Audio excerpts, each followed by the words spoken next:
Vous vous adressez depuis plusieurs jours à nous, Occidentaux, en disant les Occidentaux ne chérissent pas assez leur liberté, ne sont pas assez conscients de leur liberté et de sa fragilité. Je ne pensais pas, tristement, que l'actualité des toutes dernières minutes serait aussi douloureuse pour vous. Mais voilà, on l'apprend à l'instant. L'armée russe affirme avoir conquis la ville de Kherson. La ville de Kherson, c'est dans le sud de l'Ukraine. C'est votre ville, c'est la ville dont vous êtes originaire et c'est là que votre famille se terre. Est-ce que vous avez des nouvelles de votre famille ? Oui, alors je suis devant votre micro et alors que ma famille depuis 7 jours est coincée dans cette ville qui est la zone de guerre active. Ils sont dans des abris anti-bombes.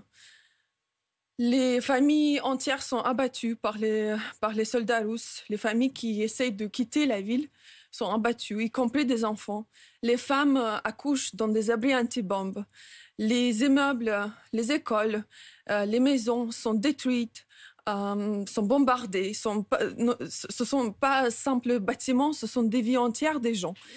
Donc, je cite pas maintenant des informations des médias, je vous parle des vies réelles, des personnes, des gens que je connais, de mes proches.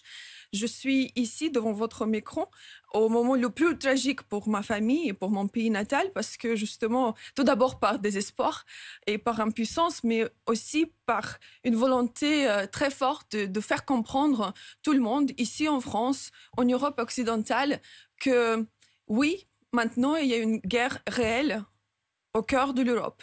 Et cette guerre, il ne s'agit pas seulement de la géopolitique, il s'agit des vies réelles, des personnes réelles. Justement, c'est